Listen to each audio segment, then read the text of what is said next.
Video का आगाज़ एक प्यारी सी हदीस मुबारका से। अब्दुल्ला बिन मुस्लिमा मालिक अबुल जनाद अरज हज़रत अबू हुरैरा रज़ियल्लाहु तआला अन्हु से रिवायत करते हैं कि इन्होंने बयान किया कि रसूलुल्लाह सल्लल्लाहु अलैहि वसल्लम ने फरमाया कि रोज़ा ढाल है, इसलिए ना तो बुरी बात करे और ना जहालत की बात करे। अगर कोई शख्स इससे झगड़ा करे या गाली गलौज करे तो कह दे मैं रोज़ादार हूँ। 2 बार कह दे कसम है इस ज़ात की जिसके कब्ज़े में मेरी जान है कि रोज़ादार के मुंह की बू अल्लाह के नज़दीक मुश्क की खुशबू से बेहतर है। वो खाना पीना और अपनी मरगूब चीज़ों को रोज़ों की खातिर छोड़ देता है और मैं इसका बदला देता हूँ और नेकी 10 गुना मिलती है। सही बुखारी जिल्द अव्वल हदीस नंबर 1789।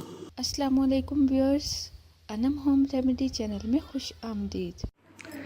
इस चैनल में आपको आपके प्रॉब्लम से रिलेटेड हर किस्म की वीडियो मिलेगी। इसमें आपको हेल्थ से रिलेटेड वीडियोस, ब्यूटी टिप से रिलेटेड, कुरानिक वज़ाइफ से रिलेटेड, इसके अलावा अगर आप लोग अपनी पर्सनैलिटी के बारे में जानना चाहते हैं, जनरल इंफॉर्मेशन से रिलेटेड आपको बहुत सारी मालूमात मिलेगी। आप वीडियोस के ऑप्शन में जाकर भी वीडियो सर्च कर सकते हैं। इसके अलावा आप सामने देख सकते हैं प्लेलिस्ट में जाकर भी आप अपने मसाइल से रिलेटेड प्लेलिस्ट को सर्च करके उसमें मौजूद जितनी भी वीडियोस हैं उसे देखें जो आपके मसले पर फिट आती है। आप उसको सर्च करें और उसको सुनें, इंशाल्लाह आपको आपके मसले का हल मिलेगा।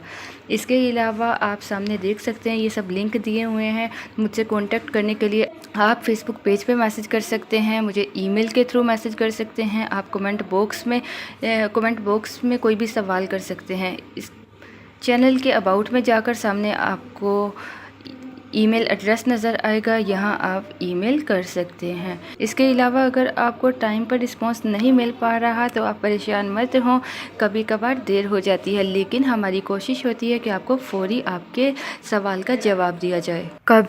कब्ज़ को उम्मुल अमराज ख्याल किया जाता है।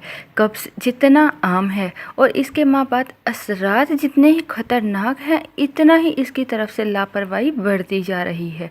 कब्ज़ कोई मर्ज़ नहीं है बल्कि आंतों के कुछ अमराज की निशानदेही है। इस दौरे जदीद में कब्ज़ एक आम मसला है जो क्या शहर क्या देहात कमोबेश हर किसी को पाई जाती है। बच्चे, बूढ़े, औरतें सब इस गर्दाब में जकड़े हुए हैं।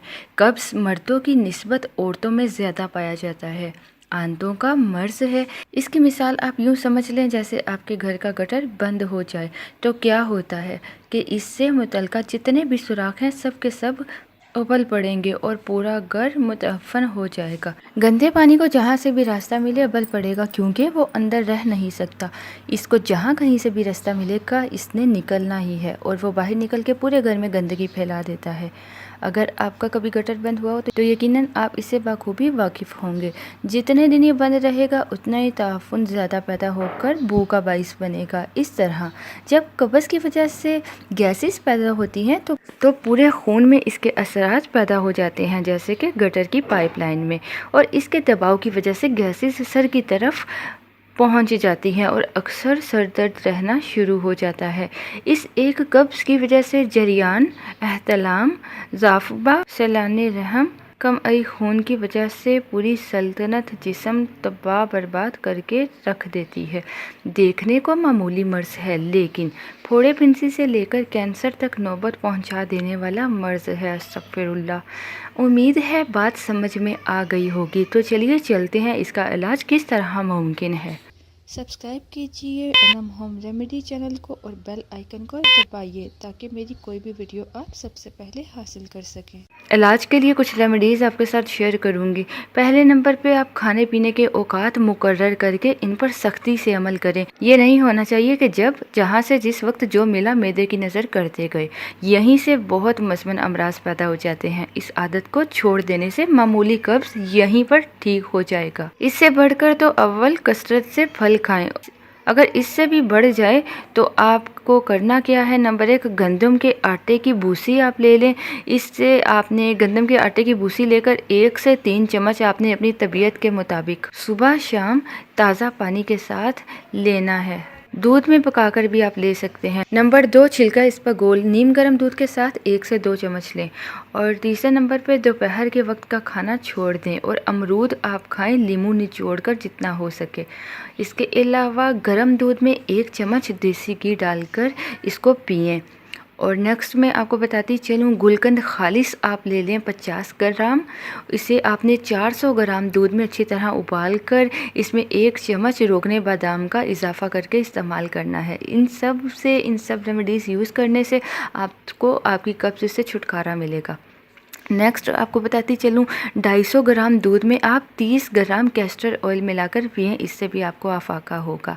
खाने के बाद मीठा सोडा दरमियाना चम्मच पानी से अगर आप उफांग लें तो आपकी कब्ज़ जाती रहेगी। अगर ब्लड प्रेशर ना हो तो बाज़ लोगों को नमकीन पानी से 2-3 दस्त आ जाते हैं, इससे भी आफाका होता है। आप नमकीन पानी का इस्तेमाल कर सकते हैं। अपनी तबीयत के मुताबिक सुबह नहार मुँह आपने 1 से 2 चम्मच शहद नीम गर्म पानी में डालकर इस्तेमाल करना है, इससे भी कब्ज़ जैसे मर्ज़ से छुटकारा मिलेगा।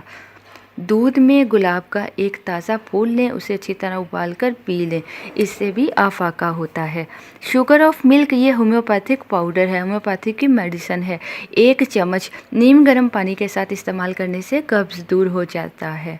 इसबगोल की खीर बनाकर खाएं, इसके इतने फ़ायदे हैं कि मैं जितने भी बयान करूं कम है। मैं आपको बताती चलूं तरीका खीर क्या है, तरीका क्या है बनाने का। खीर को 1 चम्मच साबुत इसबगोल लें, आधा किलो आप दूध में नरम आग पर, हल्की आग पर इसको पकाएं। जब दूध 400 ग्राम रह जाए तो नीम गर्म पी लें। खाने के साथ पानी नहीं पीना, खाने से 1 घंटा पहले पानी पिए या 2 घंटे बाद पिया जाए। इसके बड़े फ़ायदे हैं। जब खाना खाया जाता है तो मैदा अपने अमल से मखसूस दर्जा तक गर्म हो जाता है, जो हरारत ग़ज़ा को तहलील करने के लिए ज़रूरी है। लेकिन जब हम खाने के साथ साथ पानी भी पीते रहते हैं ना, तो अव्वल मैदे की मखसूस हरारत कम हो जाती है, जो ग़ज़ा के हज़म के वक्फ़े को बढ़ा देती है, इसलिए ग़ज़ा जल्दी हज़म नहीं होती। इसके अलावा दूसरे नंबर पे खाने का जो क़वाम रकीक हो जाता है, जिस पर मैदे का तेज़ाब मतलब नमक का तेज़ाब जो होता है वो मौसर तौर पर काम नहीं कर सकता और शख्स बदहज़मी का मरीज़ बन जाता है। अगर शदीद ज़रूरत महसूस हो तो खाने के साथ आधा गिलास से ज़्यादा पानी नहीं पीना चाहिए। जिस शख्स का निज़ाम हज़म दुरुस्त हो, इसे माशाअल्लाह से कोई मर्ज़ नहीं लगता। इसलिए खाना पीना सुन्नत नबी सल्लल्लाहु अलैहि वसल्लम के तरीके के मुताबिक करें और सेहत जैसी नेमत से माला माल हो जाएं। इसके अलावा नेक्स्ट रेमेडी बताते चलूँ, गुले बमफशा आप ले लें 100 ग्राम। 100 ग्राम लेकर आपने 1 किलो पानी में रात को इतना इसको उबालना है कि पानी आधा रह जाए। सुबह आपने इसको छान लेना है। इसमें आपने 100 ग्राम रोगने बादाम खालिस डालना है। डालकर आपने दोबारा इसको हल्की आग पर पकाना है। आग बिल्कुल धीमी होनी चाहिए। जब तमाम पानी जल जाए कि सिर्फ रोगने बादाम ही रह जाए तो आपने इसे किसी शीशे के जार में संभाल लेना है और रात को रोज़ाना सोते वक्त 6 ग्राम आपने ये रोगन आधा किलो गर्म दूध से पीना है। 1 हफ्ते बाद इसको छोड़ दें। अब आप इसी रोगन को कभी कभार दूध के साथ ले सकते हैं, कब्ज़ हमेशा के लिए दूर हो जाएगी। अंगूर ताज़ा खूब पके हुए आपने लेने हैं, कब्ज़ दूर करने के लिए लाजवाब हैं। और 5-6 ताज़ा खजूरें आधा किलो दूध में उबाल कर पीना भी कब्ज़ को दूर करता है। अंजीर कब्ज़ दूर करने के लिए नहायत मशहूर और मारूफ फल है। ख़ास तौर पर बच्चों के कब्ज़ में तो लासानी चीज़ है। 3 से 5 अंजीर रात को पानी में भिगो दें, सुबह नहार मुँह खा लें, इससे कब्ज़ ख़त्म हो जाएगी। और ऊपर से गर्म दूध पी लें। बच्चों को इनकी चटनी बनाकर खिलाने से कब्ज़ के अलावा बहुत से फ़ायदे हासिल किए जा सकते हैं। बच्चों के बढ़े हुए टॉन्सिल्स का शाफी और बेखता इलाज है। 3 अंजीर, 2 खजूर, 1 चुटकी भर सफ़ेद ज़ीरा और मामूली नमक मिलाकर चटनी रगड़कर बच्चों को खिलाने से टॉन्सिल्स दूर हो जाते हैं। कब्ज़ दूर करने के लिए खरबूजा मशहूर आम है। एक वक्त का खाना छोड़कर अगर आप पेट भरकर खरबूजा खा लेते हैं तो इससे कब्ज़ दूर हो जाता है। तरबूज के फ़वाइद जितने मैं बताऊं उतने ही कम हैं, लेकिन कब्ज़ दूर करने और जिगर, मैदा, गुर्दे और मसाने की गर्मी दूर करने के लिए इसका काफ़ी शोहरत से इस्तेमाल किया जाता है। इसके अलावा सेब अगर खूब पका हुआ हो और खुश्क जायका हो तो ये कब्ज़ को दूर कर देता है, لیکن آپ نے سیب کو چھلکے سمیت ہی کھانا ہے، بلکہ معمولی نمک لگا کر کھایا جائے تو اس کی قوت ہضم میں اضافہ ہوتا ہے۔ نیکسٹ میں ہے کیلا۔ موٹا موٹا چبا کر کھانا بھی قبض کو دور کرتا ہے، لیکن 5-10 کھانے چاہیے۔ کے علاوہ آلو بخارا پیٹ بھر کے کھانا قبض اور حرارت دونوں کو ختم کرتا ہے۔